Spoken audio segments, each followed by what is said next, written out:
Hello दोस्तों, मेरा नाम यशस्वी लक्ष्मी है और करीबन 8 महीनों के बाद मैं ये वीडियो डाल रही हूँ। इतने दिनों से आपने मुझे इन वीडियोस से देखा होगा और सोचा होगा कि मैं डॉक्यूमेंट्रीज़ बनाती हूँ। पर आज इस वीडियो में मैं डॉक्यूमेंट्री जैसा कुछ बताने तो आई हूँ, पर कोई हिस्ट्री या पॉलिटिकल साइंस के बारे में नहीं, बल्कि खुद की जर्नी के बारे में। और एक ऐसे विषय के बारे में जिसके बारे में बहुत कम ही लोग बात करते हैं। जहाँ पे एक हार्मोनल इम्बैलेंस, एक ऐसी चीज़ जिसके बारे में हमारे घर में बात भी नहीं होती है और कोई सीरियस भी नहीं लेता है। वो कैसे हमें ब्रेन ट्यूमर या और भी चीज़ों पे लीड करती है। करीबन 22% वुमेन जो इंडिया में है उनको पीसीओएस या पीसीओडी से गुजरना पड़ता है। थायराइड भी एक बहुत बड़ी प्रॉब्लम बन रही है और हार्मोनल इम्बैलेंस जिसके बारे में लगेगा सिर्फ वुमेन को असर करता है, पर दूसरी तरफ हम देख सकते हैं कि कैसे आदमियों पर भी इसका बहुत बड़ा असर पड़ता है। तो चलिए जानते हैं कि कैसे एक पिट्यूटरी ग्लैंड जो हमारे ब्रेन में होती है, जो बहुत छोटी होती है और जो 0.5 ग्राम की होती है, वो हमारे पूरे बॉडी के हार्मोन्स को संभालती है। ना सिर्फ रिप्रोडक्टिव बल्कि ग्रोथ हार्मोन से लेके हमारे इमोशंस तक, हमारी बॉडी में मेटाबॉलिज्म से लेके हमारे हर एक पार्ट को। तो चलिए शुरू करते हैं। ये सिलसिला शुरू होता है 2020 के बाद से, जहाँ मेरे इरेगुलर पीरियड शुरू होते हैं। उसी के साथ जब मैं इन्हें दिखाने जाती हूँ एक नर्सिंग होम में, तो वो मेरे को रेगुलर पीरियड्स आने के लिए पिल्स दे देते हैं।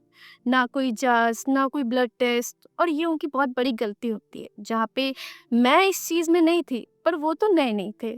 जहाँ पे वो दर्द का इलाज तो करते हैं, पर मर्ज का नहीं।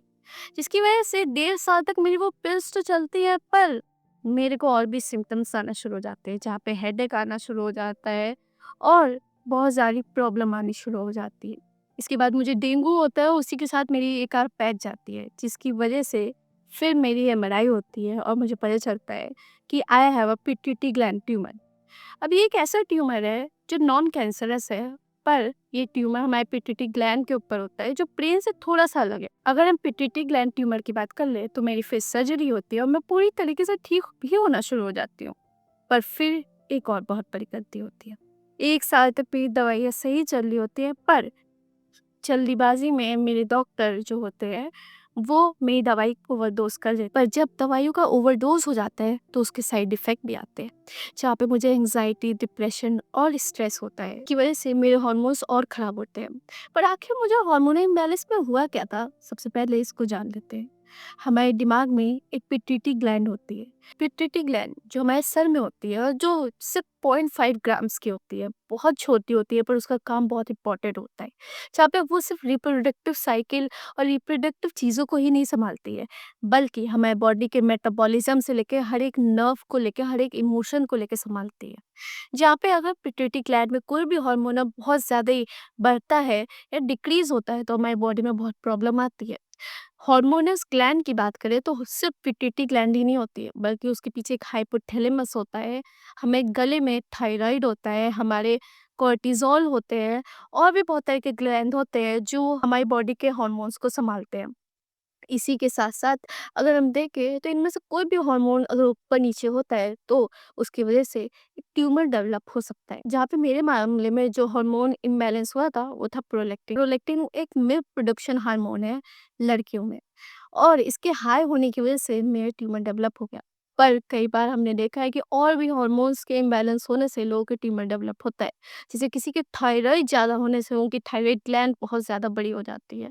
जहाँ पे हम देखते हैं कि लोगों की थायराइड ग्लैंड बड़ी होने की वजह से भी उनको सर्जरी करानी पड़ती है, और भी हार्मोनल इम्बैलेंस की वजह से पिट्यूटरी ग्लैंड में ट्यूमर आता है।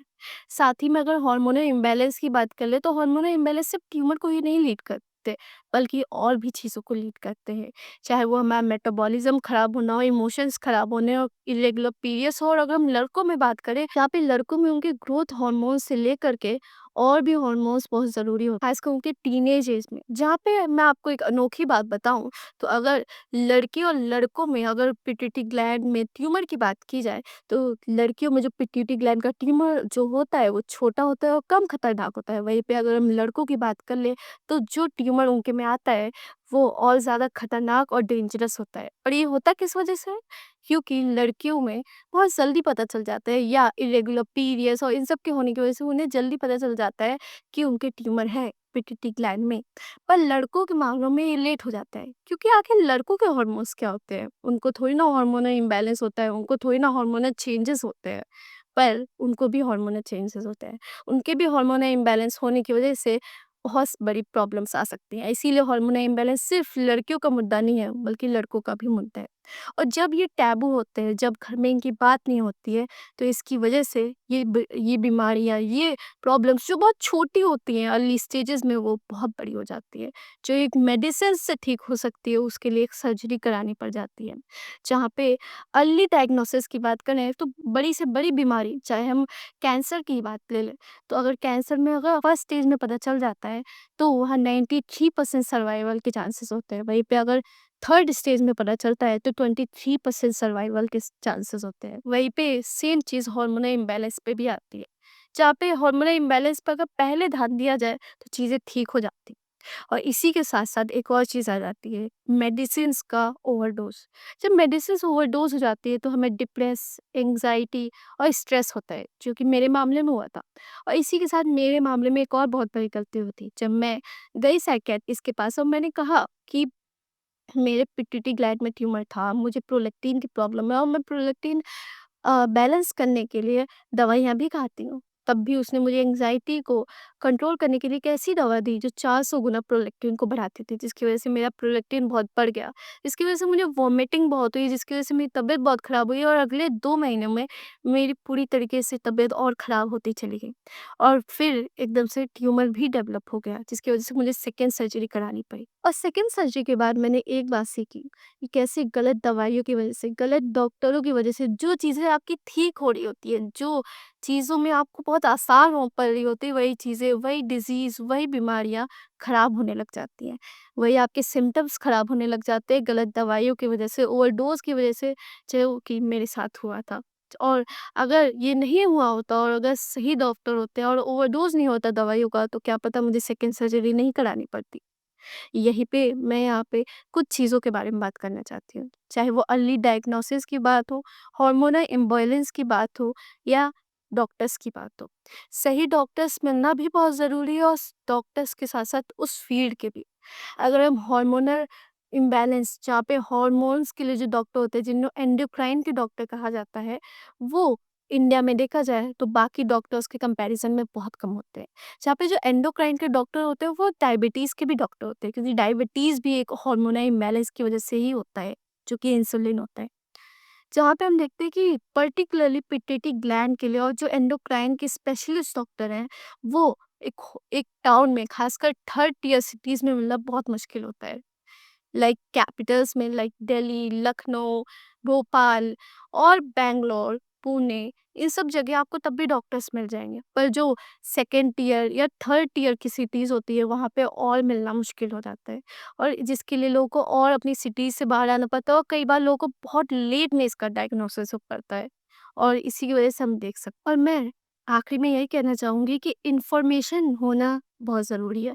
हमारे इंडिया में पीएस के बारे में, रिप्रोडक्टिव सिस्टम के बारे में, हार्मोन्स के बारे में बहुत कम ही लोगों को पता है। और जिनको पता भी है, वो बहुत कम ही बारे में इसके बारे में बात करते हैं। जहाँ पे हम डॉक्टर्स की बात की है, वो इस चीज़ का और फ़ायदा उठाते हैं कभी-कभी। फाइनली अगर हम बात कर लें, तो इन्फॉर्मेशन, जानकारी, खासकर हार्मोनल इम्बैलेंस हो गया, रिप्रोडक्टिव सिस्टम हो गया, पीरियड्स हो गया, इन सब का इतना ज़्यादा टैबू है, इन सब के बारे में इतनी बात नहीं होती है, तो लोगों के पास इन्फॉर्मेशन ही नहीं है।